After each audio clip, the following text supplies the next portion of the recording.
Pero wag na natin sabihin ng pangalan pag binidyo.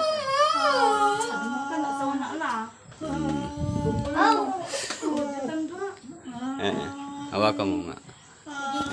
Sige. Sige, kalmo namin. Aplosan mo. Tanggalin mo lahat yung nilagay mo. Alisin mo na yan ha. Bakit? Anong ginawa mo? Ha? Anong ginawa mo sa kanila? Nainggit ka? Alisin mo na. Gamutin mo. Ano ka? Babae, lalaki? Babae. Sige, alisin mo. Aplosan mo na lahat. Tanggalin mo na. Sige, gamutin mo lahat. Aplosan mo na. Tanggalin mo na. Dalawang kamay. Nasawang ka la. Sige, tanggalin mo. Aplosan mo na gusto.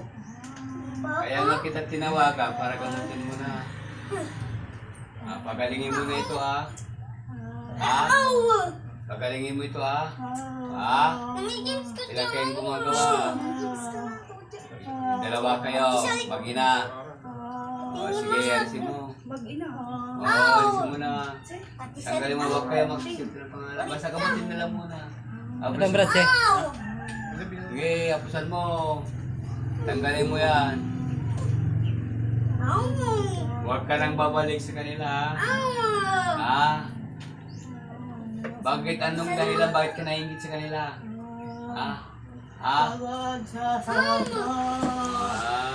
Sige, alisin mo. Alisin mo. Nagsawang ka na. Sige, alis ka na.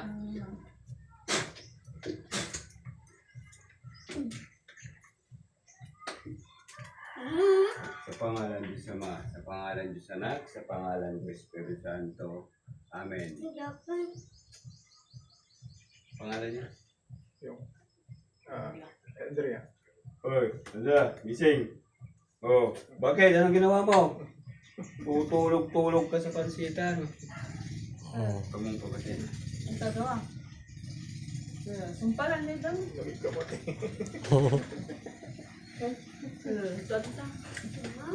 Ulit ka. Nagkatitila. Hindi ang katitingin naman. Asawa na yan. Minuka, tubig. Harapan tayo. Basta mo muna. Inom tani. Kapano, meron kayo dyan. Yung nangyari ko. Oh, ano ginawa mo? Tutulog ka dito, punta ka dito, tutulog ka pa. Nakataya. Sa bogi pa. Oh, okay ka lang. Ayos ka lang. Ayos ka lang. Ayos na. Yeah. Oh, ayos na po. Like and share po, Maestro Israel. Sana tuluyin ng kwan. Gumaling po. Oh, ayan po sila taga Pangasinan. Mangaldan, Pangasinan po. Si Nanay. Oh, diretso ka nga, maglakad ka nga pagka okay ka lang. Okay kila ba? Oh, tumayo ka nga. Hindi, wala mo.